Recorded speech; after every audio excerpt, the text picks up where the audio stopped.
2021년 새해 첫 주를 맞이하여 하나님의 예배의 자리에 나오신 사랑하는 형제자매들을 그리스도의 이름으로 문안하고 축복합니다.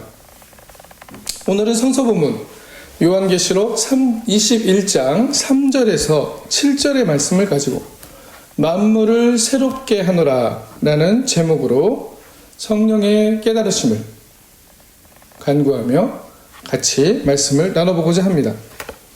2020년이 지나고 2021년의 첫 주가 다가왔습니다. 우리는 새해라고 이야기를 합니다. 새롭게 시작하는 연도라는 것이죠.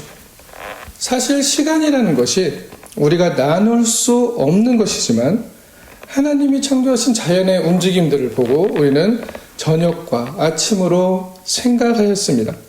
저녁이 되면 잠자리에 들고 아침이 되면 다시 움직이는 것이었죠. 그러한 시간의 나눔 속에서 우리는 이제도 지난 해와 새해를 구분하며 새로운 해 첫 시작을 새로운 마음으로 맞이하고 싶어 합니다. 지나간 시간의 삶들 가운데 있었던 기쁘고 즐겁고 슬프고 괴로운 일들의 많은 것들을 돌아보게 합니다. 그리고 감사하게 하고 오늘 이 자리에 우리가 있을 수 있음에 대해서 다시 한번 생각하며 감사할 수 있는 시간들을 제공하고 있습니다. 그리고 우리는 가장 먼저 지금 우리의 삶의 조건이 어떻든지 간에 그것에 가장 먼저 앞서서 이 자리에서 우리가 숨을 쉬고 있고 이 자리에서 살아갈 수 있는 생명을 주신 하나님께 감사할 수 있는 것입니다. 많은 분들이 한 해를 지나면서 이러한 생각들을 하셨고 또 여러 다른 생각들을 하셨을 것입니다. 코로나로 우리가 생각지도 못했던 한 해가 지나갔습니다. 많은 사람들의 삶이 흔들리고 때론 생명의 위협까지 급습해오는 상황 가운데 2020년이 지나갔습니다. 어디서 온지도 모르고 어떻게 생겼는지도 모르는 그 바이러스 앞에서 인간의 삶에 터전이 흔들리고 무력함들이 드러났지만 자연과 함께 공존하며 인간의 삶만을 추구하려고 했던 그 인간의 오류들, 자연과 공존하지 않고 인간의 삶을 위해서 하나님이 주신 자연과 세상을 인간 중심으로 파괴하고 개발했던 것의 결과가 바로 이러한 사건들의 나타남으로 되어졌다는 것들을 또한 많은 전문가들이 이구동성으로 이야기하고 있는 것도 현실입니다. 2021년을 맞으면서 우리는 새로운 희망과 기대를 그럼에도 불구하고 가지게 됩니다. 새로움이라는 것이 주는 의미는 이처럼 다른 기대와 희망을 또 우리에게 불어넣어 준다는 것이 참 중요한 의미로 다가오는 것이죠. 사실 잘 들여다보면 며칠 전이나 지금이나 그렇게 많이 변한 것 같진 않습니다. 그런데 이미 우리는 하나님이 부여하신 그 하나님의 형상 가운데서 하나님이 우리가 한계를 넘어설 수 있는 창조적인 성질을, 창조성을 우리에게 부여하셨기 때문에 우리는 현재 안에서 이미 다가올 미래를 기대할 수 있는 그러한 희망들을 하나님의 형상으로부터 받았다는 것 또한 감사한 일이기도 한 것입니다.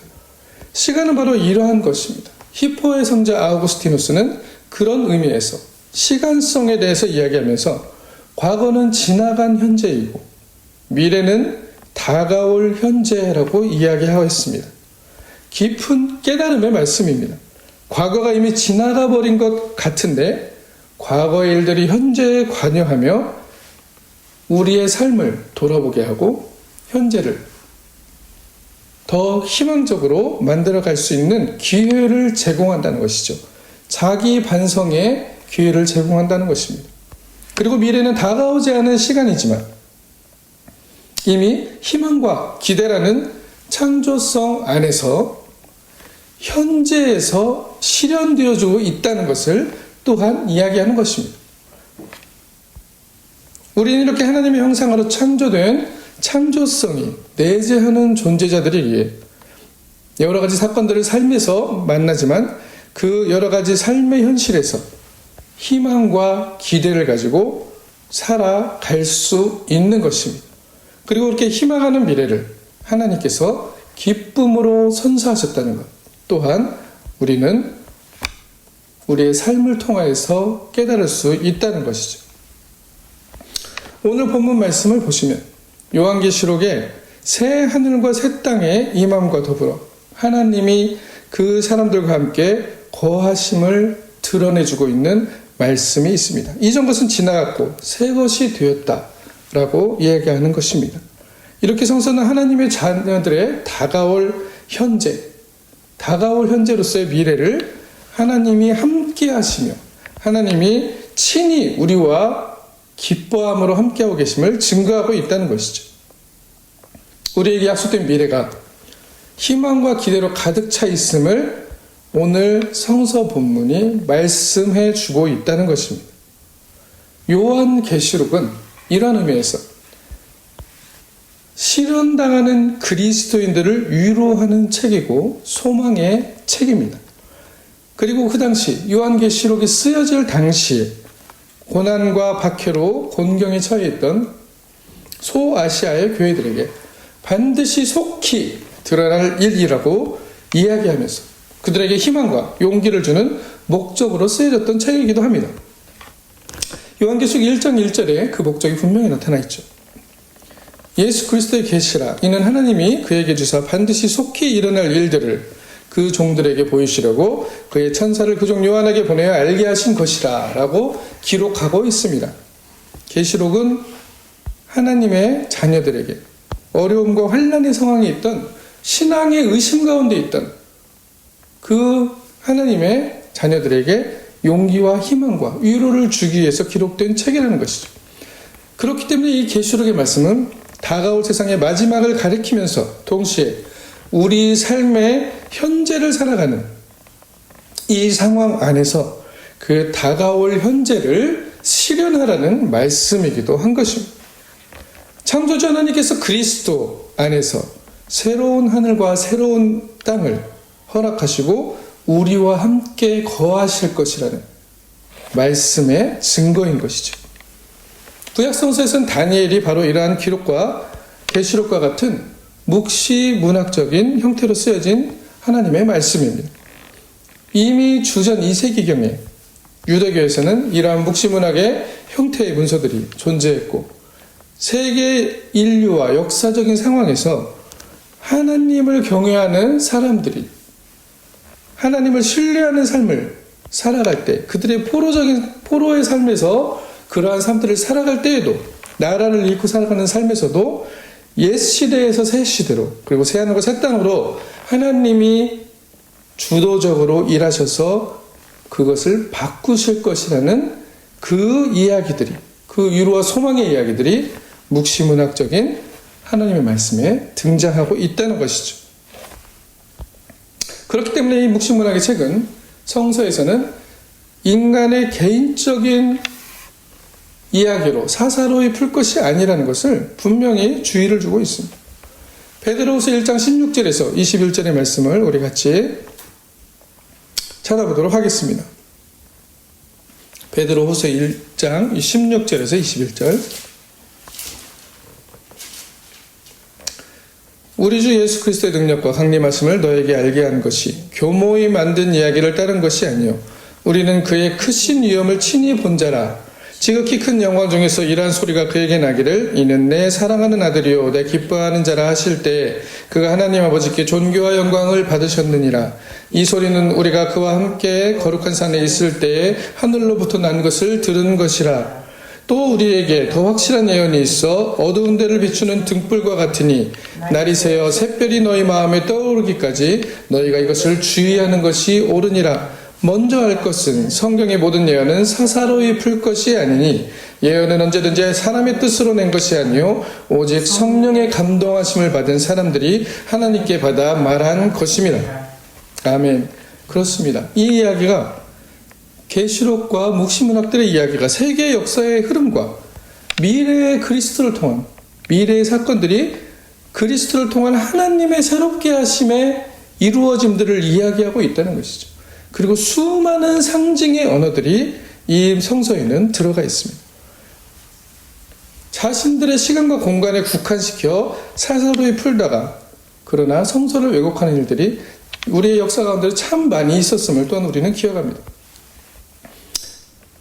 이처럼 계시록은 어떻게 이해되냐면 미래에 되어질 사건을 이야기하고 있지만 그것은 우리가 알 수 있는 것이 아니라는 것이죠.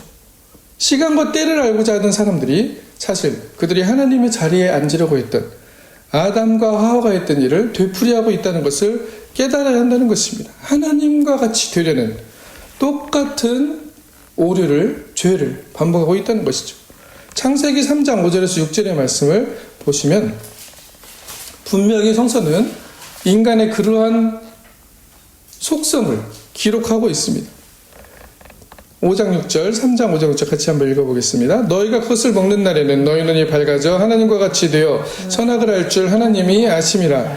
여자가 그 나무를 본즉 먹음직도 하고 보암직도 하고 지혜롭게 할 만큼 탐스럽기도 한 나무인지라. 여자가 그 열매를 따먹고 자기와 함께 있는 남편에게로 주매 그도 먹은지라. 이러한 하나님이 계시해 놓지 않은, 하나님이 알 수 없는 것, 하나님의 비밀이라고 합니다. 신비라고 하죠. 그래서 신비라고 하는 것입니다. 신의 비밀입니다. 그것을 인간이 알려는 지혜를 찾다가 어떻게 됐습니까? 타락하여 하나님으로부터 떨어져 나가는 결과를 가져왔다는 것이죠. 그렇기 때문에 요한계시록을 가지고 지금이 그때이다, 언제 종말이 올 것이다 라고 말하는 사람들은 성서가 이야기하고 있는 것을 상당히 왜곡하는 사람임을 분명히 알아야 하는 것입니다. 하나님이 알고 계신 것을 나도 알겠다고 손을 뻗어 하나님의 지혜를 따먹는 그러한 오만한 결과를 가져오는 것이죠. 마태복음 24장 32절 37절을 보시면 분명히 하나님께서는 그때와 시가 언제인지에 대해서 우리에게 알려주지 않음을 말씀하고 있습니다. 마태복음 24장 32에 37절을 같이 한번 읽어보겠습니다. 무화과나무의 비유를 배우라. 그 가지가 연약하여지고 잎사귀를 내면 여름이 가까운 줄 아나니 이와 같이 너희도 이 모든 일을 보거든 인자가 가까이 곧 문 앞에 이른 줄 알라. 내가 진실로 너희에게 말하노니 이 세대가 지나가기 전에 이 일이 다 일어나리라. 천지는 없어질지언정 내 말은 없어지지 아니하리라. 그러나 그날과 그때는 아무도 모르나니 하늘의 천사도 아들도 모르고 오직 아버지만 아시느니라. 노아의 때와 같이 인자의 임함도 그러하리라. 아멘. 그렇습니다. 하늘의 천사도 아들도 모르고 아버지만 아는 그 하나님의 예수 그리스도의 임하심, 인자의 임하심을 우리가 사사로이 풀려는 노력들이 얼마나 큰 문제들을 일으킬 수 있는가를 성서는 분명히 얘기하고 있죠. 교회 안에서도 요한계시록을 무슨 신비한 비밀을 풀어내는 것처럼 해석하는 사람들이 많이 있습니다. 이러한 성서 해석에 대해 상당히 경고를 하고 있음에도 본인들이 보고 싶은 것만을 보는 것이죠. 하나님의 비밀로 알지 못하는 것을 인간이 사사로이 풀려는 노력이 하나님과 같이 되려는 지혜를 가지려는 행위가 될 수 있다는 것을 우리는 분명히 깨달아야 하는 것입니다. 인간의 창조성, 하나님이 주신 그 창조성을 잘못 사용하는 것이 되는 것이죠. 그것이 잘못 사용한 것이 될 때 바로 선악과를 따먹은, 하나님의 지혜를 가지려고 선악과를 따먹은 자들과 같이 자기를 상실하는 결과를 가져온다는 것입니다. 묵시문학적 글의 상징성과 은유를 전혀 이해하지 않고 그것을 실체로 보아서 현재 시간과 장소를 계산하려는 인간의 오만함이죠. 성사가 주는 성령이 깨닫게 하시는 의미를 나의 삶에 던져주는 그 지혜의 말씀을 깨달으려고 하는 것이 아니고 성서를 내 마음대로, 내 주도적으로, 실체적으로 어디서 무슨 일이 있겠다, 언제 있겠다라고 만들어내는 아주 교만한 말들입니다. 그것을 통해서 성도들에게 두려움을 주고 사람들에게 종말이라는 것을 환난의 의미로 말하기 시작하면서 자신만이 신의 비밀을 푸는 것처럼 아주 잘못된 마음으로, 행동으로 성서를 가르치는 것입니다. 요즘에도 왜 그렇게 계시록을 강의한다고 하면 많은 사람들이 관심을 가지고 모일까요? 바로 이러한 신의 비밀을 자기가 먼저 알겠다는, 사실은 지극히 이기적인 자신의 욕망에 기인한 것임을 우리는 분명히 알아야 하는 것입니다. 천사도 아들도 모르고 아버지만 아시는 일을 안다면 그것은 분명히 자기가 하나님이라는 얘기밖에 되지 않는 것입니다. 그렇기 때문에 계시록이 주어진 이유는 무엇입니까? 바로 하나님의 자녀로서 환난과 고통의 현실 가운데 우리의 삶을 살아가다 보면 사망의 음침한 골짜기에 처할 때가 있다는 것이죠. 하나님이 계신가 안 계신가, 과연 정말 하나님이 살아계신가, 하나님이 나와 함께 하시는가, 하나님이 보이지 않는다라고 우리가 고통받는 순간이 있다는 것입니다. 그러할 때 애굽을 나온 이스라엘과 같이 다시 애굽으로 돌아가자라는 그러한 불신앙적인 고백을 하는 사람들이 되지 말고, 하나님을 신뢰하고 하나님의 나라를 희망하고 하나님이 주시는 새 하늘과 새 땅에 이루어짐을 기대하면서 동시에 이 현실에서 그것이 이루어짐을 보라고 기록하여 주신 것이 바로 요한 계시록, 다니엘과 같은 묵시문학적인 하나님의 말씀이라는 것이죠. 계시록은 이러한 의미로 읽혀져야 합니다. 이렇게 해석되어야 합니다. 하나님의 위로와 하나님의 나라, 그리고 그것을 인간이 하는 것이 아니고 하나님께서 주도적으로 이루심을, 하나님의 새 하늘과 새 땅이 우리에게도 다가오고 있음을, 그리고 우리가 보이지 않지만 이 순간에 이미 하나님의 새 하늘과 새 땅이 임하였음을 바라볼 수 있게 하는, 그리고 그것에 감사할 수 있게 하는 삶을 살게 하여 준다는 것이죠. 성도의 신앙에 용기를 주고 신앙이 흔들리고 불안할 때 하나님의 위로가 미래에서 현재로 급하게 들어올 수 있는 능력을 주는 책인 것입니다. 두려움의 책이 아닌 위로와 용기와 희망을 주는 말씀임에도 불구하고 거듭거듭 우리가 그 요한계시록의 근본적인 의미를 새겨야 된다는 것이죠. 그럴 때 우리는 우리의 일상, 진부해 보이는 일상 가운데 하나님의 새롭게 하심까지도 볼 수 있는 지혜의 눈들이 열려진다는 것입니다. 심리학자 칼 융은 그런 의미에서 이런 이야기를 했습니다.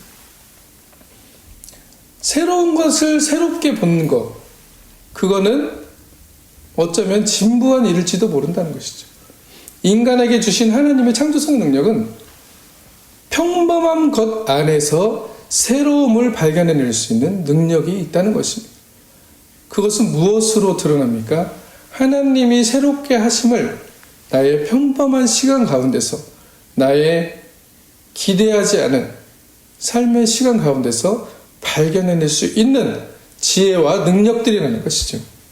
이것을 바로 성경은 영성이라고 얘기합니다. 성령이 함께 하심, 하나님의 지혜가 우리 안에 있다는 것을 말하는 것이죠. 일상의 일반적인 것들 가운데 새로움을 볼 수 있는 그 지혜. 미켈란젤로가 돌 안에서 무엇을 본다고 그랬습니까? 우리는 그냥 돌을 돌로 보지만 미켈란젤로는 그 돌 안에서 자신의 조각할 형상을 본다라고 얘기했습니다. 엄청난 지혜의 통찰인 것이죠. 이런 지혜가 어디로부터 올까요? 바로 하나님이 주신 창조성으로부터 온다는 것을, 그리고 이러한 창조성은 모든 이에게 주어져 있다는 것을 깨닫게 하는 지혜, 성령께서 주신 지혜는 모든 이에게 주어져 있다는 것을 또한 드러내주는 의미입니다. 자, 3절에 보시면 내가 들으니 보좌에서 큰 음성이 나서 이르되 보라 하나님의 장막이 사람들과 함께 있으며 하나님이 그들과 함께 계시리니 그들은 하나님의 백성이 되고 하나님은 친히 그들에게 함께 계셔라고 말씀하는 것이죠. 무엇을 하나님께서 지금 강조하고 계십니까? 하늘과 땅이 임하는 것을 말씀하고 있지만 그 가운데 가장 중요한 것은 친히 그들과 함께 계셔, 그들은 하나님의 백성이 되고 하나님이 그들의 하나님이 되는 것을 말씀하고 있다는 것이죠. 성서는 우리에게 처음부터 끝까지 이것을 증언하고 있는 것입니다. 창조 때부터 요한계시록까지 이 말씀이 증거되고 있습니다. 하나님이 함께 계셔서 우리를 흙으로 빚으시고 그 안에 하나님의 숨을 불어넣으시며 인간이 하나님의 영이 들어있는 생령이 되게 하셨습니다. 하나님의 숨이 운행하는 생령이 되게 하셨습니다. 그리고 지금 그리스도의 나심도 같은 의미로 우리에게 다가오는 것입니다. 이사야서 7장 14절의 말씀을 우리 같이 한번 보시면 그 안에 하나님께서 증거하고자 하는 말씀들이 어떠한 메시지가 들어있는지를 발견할 수 있다는 것이죠. 이사야 7장 14절 같이 읽겠습니다. 주께서 친히 징조를 너에게 주실 것이라. 보라, 처녀가 잉태하여 아들을 낳을 것이요 그의 이름을 임마누엘이라 하리라. 아멘. 태초에 하나님이 생명을, 우리의 숨을 불어넣으시고 하나님의 숨을 불어넣으시고 생명이 되게 하셨고, 그것은 하나님이 이미 함께 하셨다는 증거입니다. 자, 예수 그리스도의 나심을 예언한 이사야는 어떻게 이야기하고 있습니까? 그 이름을 임마누엘이라 하리라. 그리고 그 임마누엘의 이름을 또한 마태복음이 증거하고 있습니다. 마태복음 1장 21절에서 23절을 다시 한번 우리도 찾아보겠습니다. 마태복음 1장 21절에서 23절. 아들을 낳으리니 이름을 예수라 하라. 이는 그가 자기 백성을 그들의 죄에서 구원할 자이심이라 하니라. 이 모든 일이 된 것은 주께서 선지자로 하신 말씀을 이루려 하심이니 이르시되 보라, 처녀가 잉태하여 아들을 낳을 것이요 그의 이름을 임마누엘이라 하리라 하셨으니 이를 번역한즉 하나님이 우리와 함께 계시다 함이라. 아멘. 계시록에서 하나님이 함께 계셔서라고 말씀하고 있습니다. 하나님의 백성이 우리가 된다고 말씀하고 있습니다. 이사야서는 예수 그리스도의 나심을 예언하면서 임마누엘이라고 얘기하고 있습니다. 마태복음에서는 예수 그리스도의 나심을 이야기하면서 하나님이 우리와 함께 계시다. 예수 그리스도의 나심은 하나님이 함께 계심을 보여주시겠다는 의미죠. 성서는 무엇을 증거하고 있습니까? 임마누엘을 증거하고 있습니다. 하나님이 우리와 함께 하시다는 것을 증거하고 있는 것이죠. 이것을 읽고 보고 하나님이 지금도 우리의 삶에 숨쉬고 계시다는 것을 지금 보이지 않아도, 내가 나한테 그것이 느껴지지 않고 믿어지지 않는다고 할지라도, 그런 상황이 있다고 할지라도 신뢰할 수 있는 근거를 성서가 제공하고 있습니다. 예수의 탄생에서 가장 중요한 것은 임마누엘이었습니다. 내가 창조하는 그 사랑하는 자녀들에게 머리털까지 세신 그 하나님의 사랑이 드러나 있는 것이죠.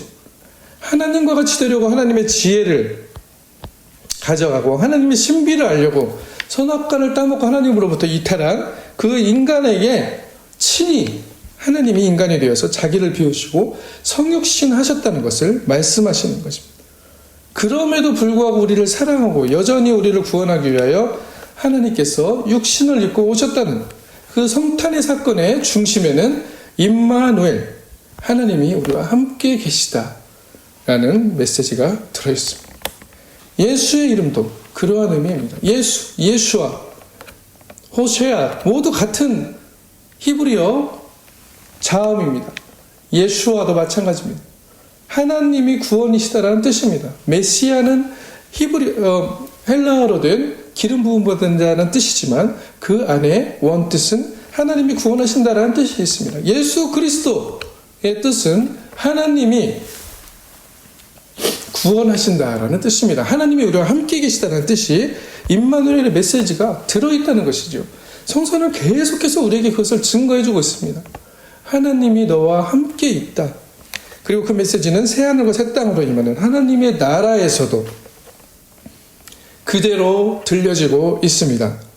창조 때 우리를 숨으로 불어넣으시고 인간으로 오셔서 증거하신 그 예수 그리스도를 통해 증거된 임마누엘이 바로 이 보좌에서 큰 음성으로 들려지고 있습니다. 계시록 21장 3절에서 4절, 오늘 본문 말씀을 다시 한번 읽어보도록 하겠습니다. 21장 3절에서 4절.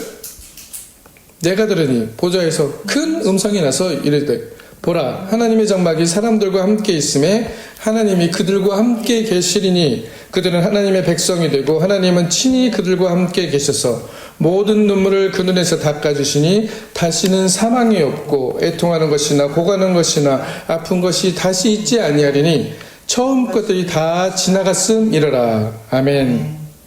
처음 것들이 무엇일까요?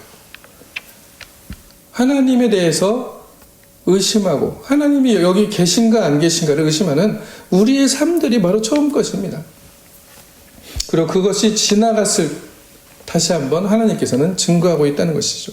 어떻게 증거하고 있습니까? 큰 음성이 나서 하나님이 우리와 함께 있음을 증거하고 있다는 것이죠. 하나님께서 함께 하시는 그곳, 거기가 바로 새 하늘과 새 땅이 되어짐을 다시 한번 말씀하고 있는 것입니다. 미래의 사건으로만 계시록을 읽는 것이 아니고 그 계시록의 미래의 사건이 다가올 현재로서 이미 현재에 실현되고 있음을 말씀하고 있는 것이죠. 모든 눈물을 그 눈에서 닦아주시고 사망이 없고 애통하는 것이나 곡하는 것이나 아픈 것이 없는 현실이 바로 이곳에서도 하나님의 능력으로 하나님의 나라로 일어나고 있음을 이야기하고 있는 것입니다.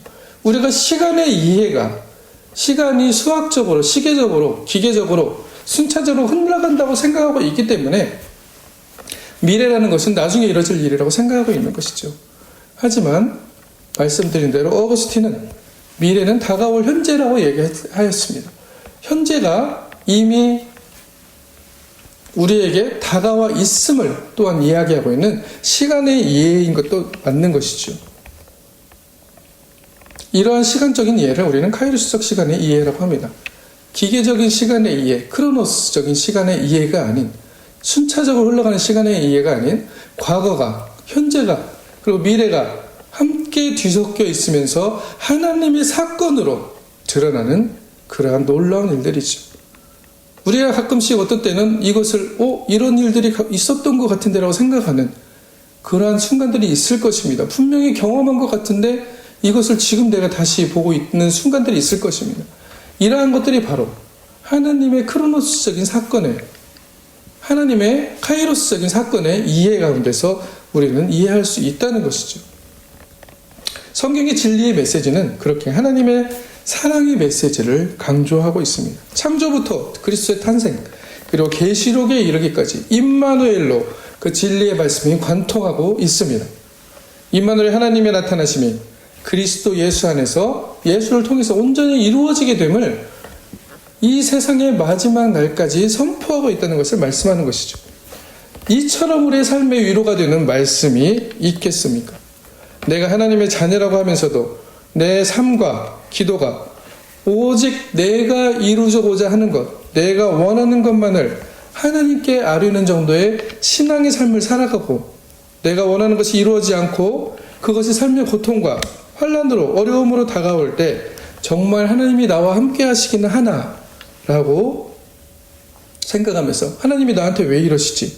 라는 의심으로 가득 찬 삶을 살아가는 지극히 내 중심적인 삶을 살아가는 우리들에게 하나님은 그럼에도 불구하고 끊임없이 관심으로 사랑으로 우리에게 말씀하신다는 것이죠. 내가 너와 함께 한다라고 말씀하십니다. 이 말씀의 뜻은 바로 진리이며 우리에게 삶의 희망과 용기를 주는 말씀입니다. 우리가 삶을 근본적으로 행복하게 살아갈 수 있는 근거를 이미 성서가 제공하고 있다는 것이죠. 우리의 삶과 고통과 어려움의 순간에 하나님의 함께하심을 신뢰하고 그 위로와 희망이 현재에 드러나게 할 수 있는 능력의 말씀, 그것이 바로 계시록의 말씀이며 성서가 창세기부터 계시록까지 관통하고 있는 임마누엘 하나님의 말씀들이라는 것이죠. 믿음의 선진들이 바로 이러한 신앙의 방식으로 하나님과 관계하며 살아갔습니다. 히브리서 11장 1절에서 2절에서 말씀하시는 믿음은 바라는 것들의 실상이요 보이지 않는 것들의 증거니 선진들이 이로써 증거를 얻었느니라 라는 말씀을 우리는 너무나 잘 알고 있습니다. 성서의 말씀 중에 가장 왜곡되어 해석되는 말씀 중에 하나일 것입니다. 이 말씀을 우리는 우리가 바라는 것을 내가 소망하는 것을 실체화한다는 그것이 현실화돼서 이루어진다는 말씀의 의미로만 해석하고 있습니다. 오히려 내 뜻이 아니라 하나님의 뜻이 이루어지는 것을 바란 믿음의 선진들이 살아간 믿음의 방식들이었는데 믿음은 바라는 것들의 실상에 의해서 바라는 것은 내가 바라는 것이 아니었다는 것이죠. 하나님이 바라는 것들을 내가 바라볼 수 있는 눈이 생겨서 하나님의 바라봄을 내가 바라볼 수 있다는 것을 이야기했던 것인데 우리는 이 말씀을 지극히 내 중심적으로 해석한다는 것입니다. 내가 이루고 내가 소망하는 것들이 이루어질 것이라는 의미로만 해석한다는 것이죠. 물론 가능한 말씀입니다. 그리고 그것들이 우리의 소망들과 하나님이 우리의 기도들을 이루어주시는 것도 당연히 맞는 말씀입니다. 하지만 이것들이 그 한쪽으로만 치우친 말씀으로 이루어질 때 성서의 올바른 해석이 이루어질 수 없다는 것이죠. 바라는 것의 의미는 내가 바라는 것 이전에 하나님이 바라는 것을 내가 바라봄에 대한 이야기를 하고 있는 것입니다. 그래서 히브리서 11장 8절을 보시면 믿음으로 아브라함은 부르심을 받았을 때 순종하여 장래에 유업으로 받을 땅에 나아갔을 때 갈 바를 알지 못하고 나아갔으며 라고 이야기하고 있는 것입니다. 갈 바를 알지 못했다는 이유는 무엇입니까? 내가 계획한, 내가 바라는 것들이 아니었다는 것이죠. 10절에 바로 이어서 그거에 대해서 얘기를 하고 있습니다. 이는 그가 하나님이 계획하시고 지으실 터가 있는 성을 바랐음이라. 하나님이 계획하시고 지으실 터가 있는 성, 그것을 바란 것을 바로 믿음은 바라는 것들의 실상의 근거를 찾고 있는 것입니다. 가장 왜곡되어 해석되고 있는 이 성서의 해석, 우리는 다시 한번 바로잡아야 되는 것입니다. 무엇을 바랐습니까? 하나님이 계획하시고 지으실 터, 하나님의 계획, 하나님이 하실 것을 바랐다는 것이죠. 내 계획과 내가 지을 터가 아니라는 것입니다. 하나님의 뜻을 우리가 다 알 수 없음에도 가끔은 내가 전혀 이해할 수 없는 일들이 우리 삶에 들이닥쳐도 고통과 슬픔과 환난, 기쁨과 감사뿐만 아니라 그러한 일들이 들이닥쳐도 우리가 하나님의 계획들을 신뢰할 수 있는 근거를 믿음에서 찾을 수 있다는 것을 말하고 있다는 것이죠. 심지어 아브라함에게는 자신의 아들을 이교도 방식으로 잡아서 바치려는 하나님의 말씀이 요구되었었습니다. 전혀 이해할 수 없는 말씀이었죠. 그럼에도 불구하고 아브라함은 하나님의 그 말씀을 신뢰하고 순종한 것처럼 내가 이해할 수 없고 내 뜻이 아니었지만 하나님이 삶에서 내 뜻과 다르게 전개되는 그 삶의 주인이 되심을 고백하는 것이었다는 것이죠. 그러한 하나님을 신뢰하고 잃지 않고 하나님이 이루시는 소망을 소망하는 신뢰를 가진 이들을 믿음 있는 자들이라고 말하였다는 것이죠. 우리가 믿음이라고 얘기하는 것에 엄청나게 큰 새로운 의미들을 던져주고 있는 것입니다. 그리고 그것이 동시에 계시록에 말씀해 주시는 임마누엘의 하나님이 우리와 함께 하시다는 것을 끝까지 붙들라고 하는 것을 이야기하고 있다는 것을 또한 같은 맥락에서 우리는 해석할 수 있는 것입니다. 진리는 이렇게 성서의 모든 부분을 관통하고 있습니다. 왜 그렇습니까? 하나님의 살아있는 말씀이기 때문입니다. 그래서 믿음이 없이는 하나님을 기쁘시게 못하나니 라고 말씀하신 것은 하나님께 나아가는 자는 반드시 그가 계신 것과 자기를 찾는 자들에게 상 주시는 이심을 믿어야 할지니라. 우리는 자기를 찾는 자에게 상 주시는 이에만 집중합니다. 그런데 그 전에 무엇이 있습니까? 믿음이 없이는 어떠한 믿음이요?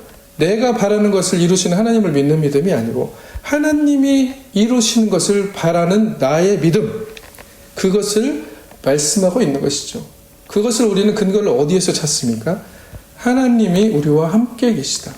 새 하늘과 새 땅이 그곳에서 하나님이 나라가 임하는 그곳에서 하나님이 우리와 함께 계시고 그것이 미래에 이루어질 만이 아니고 종말론적인 이야기들만이 아니고 그 종말론적인 사건들이 현재에서도 이루어지고 있음을 믿어야 할 것을 우리에게 요청하고 있다는 것입니다. 믿음 그렇게 우리의 오성과 이성의 어두움을 통과하며 하나님이 함께 하심을 신뢰하는 믿음에 대한 이야기입니다. 나를 위해 함께 하신다는 것이 아니죠. 하나님이 함께 하신다는 것입니다. 내 뜻을 이루기 위해 함께 하신다는 것이 아닙니다. 하나님의 뜻을 이루기 위해 신뢰한다는 것이죠. 그래서 로마서 기자는 로마서 4장 18절에 아브라함이 바랄 수 없는 중에 바라고 믿었으니 라고 말씀하는 것입니다. 바랄 수 없는 중에 바랐다는 것이죠. 바랄 수 없다는 것은 무엇입니까? 내가 바랐던 것이 아니라는 것입니다.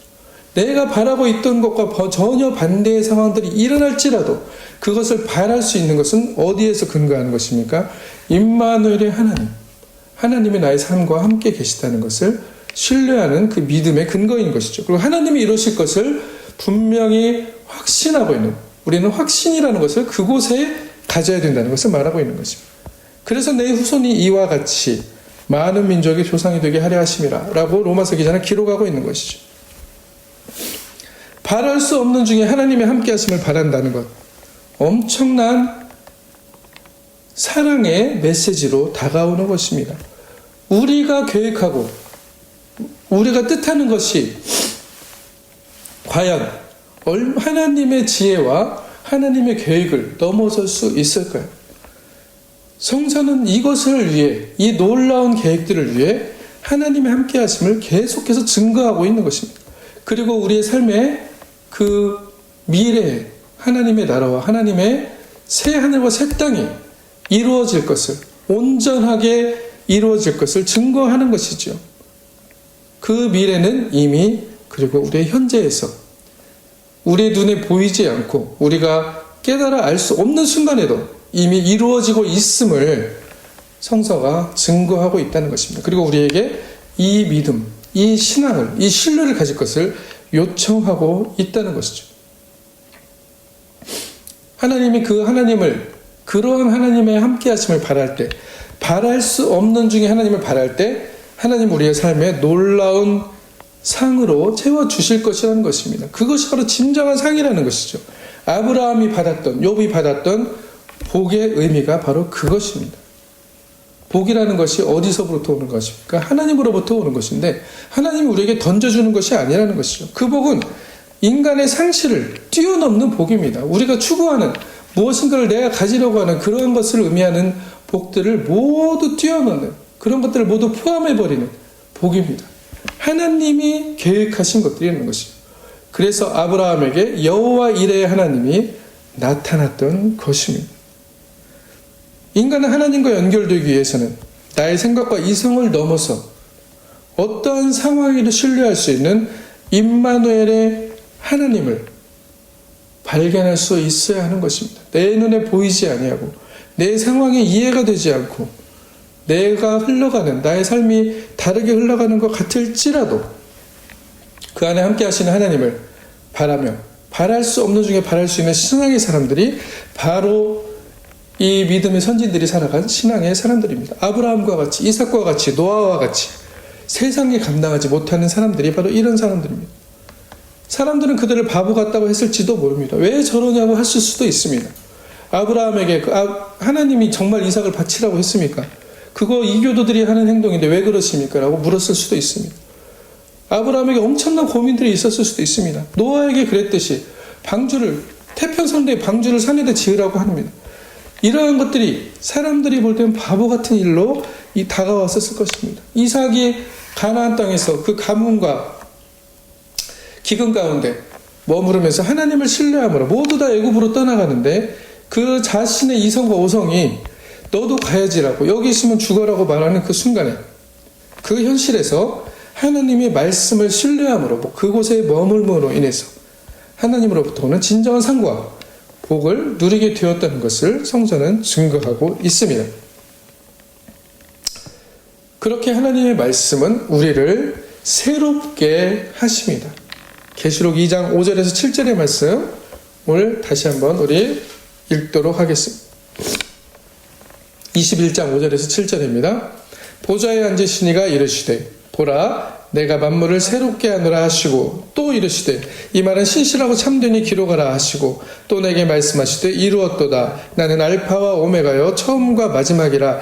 내가 생명수 샘물을 목마른 자에게 값없이 주리니 이기는 자는 이것을 상속으로 받으리라. 나는 그의 하나님이 되고 그는 내 아들이 되리라. 다시 얘기하십니다.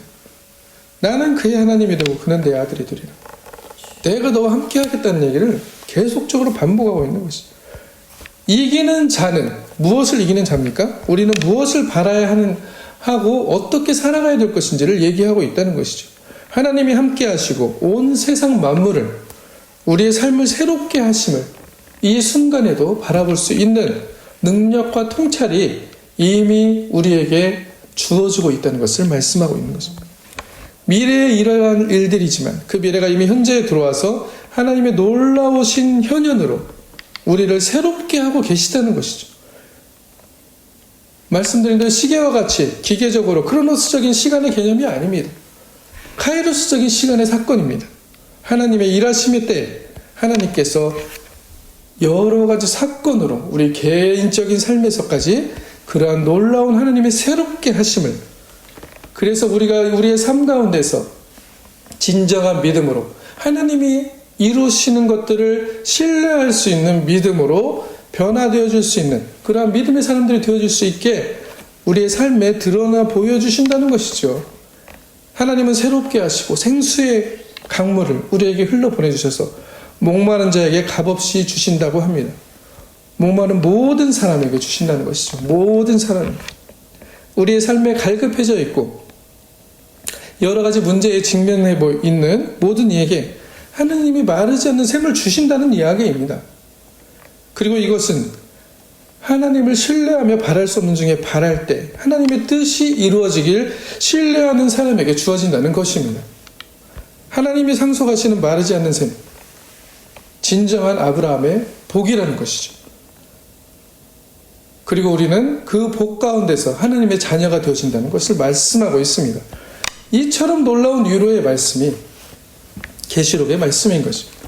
내 중심적으로 내 삶을 좌지우지해보려는 우리의 현실을 보면서 우리의 삶의 주인이 하나님 되심을 다시 한번 계시록은 증거해 주고 있습니다. 과거도 현재도 미래도 그렇게 하나님은 우리의 상황 가운데서 지금 이 사건 가운데 드러내고 하나님을 드러내고 계신다는 것이죠. 어디를 보아도 하나님의 사건들이 드러나고 있다는 것입니다.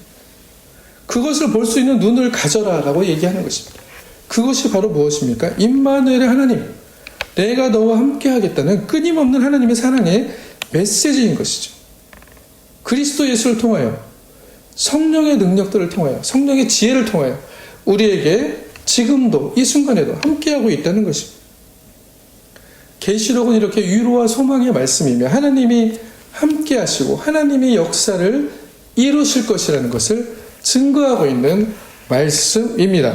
이 말씀이 살아 운동력이 있어 매 순간 내가 중심이 되고 내 판단이 중심이 되는 우리의 연약한 삶의 모습에 한쪽으로 치우치는 나의 기도의 삶의 모습에 그것이 나쁘다는 얘기가 아닙니다. 하지만 그 나의 소망들과 나의 기도들 가운데 결국은 우리는 무슨 기도가 있어야 합니까?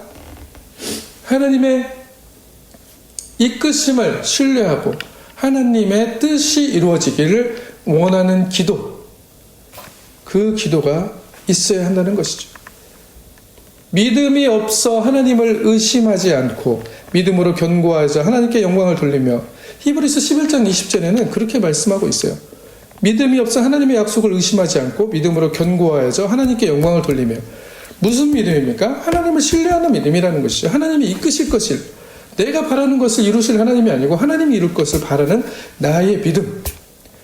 약속하신 그것을 능히, 하나님이 무엇을 약속하셨습니까? 새 하늘과 새 땅이 이루어짐을 이 순간에도 이루어지고 있음을 약속하셨다는 것이죠.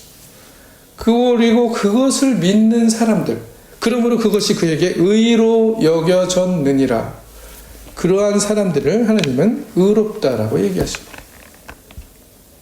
자기 중심의 삶에서 자기 뜻이 이루어지는 기도라고 생각하는 그것이 신앙이라고 믿음이라고 생각하는 우리의 삶에서 자기를 부인하고 그리스도의 십자가를 지심과 같이 나의 십자가를 지고 그리 아니하실지라도 내 기도와 내 소망과 같이 안 되어질지라도 나는 하나님을 섬기겠노라 하고 고백했던 그 다니엘의 세 친구의 고백들이 우리의 삶에서도 이루어지는 고백들이 되어질 수 있다는 것이죠. 왜 되어질 수 있습니까? 하나님이 우리와 함께 하고 있기 때문입니다. 하나님이 우리와 함께 하심을 신뢰하는 그 신앙의 고백들이 우리에게 하나님이 의롭다고 하시는 그 의의 근원이 된다는 것이죠.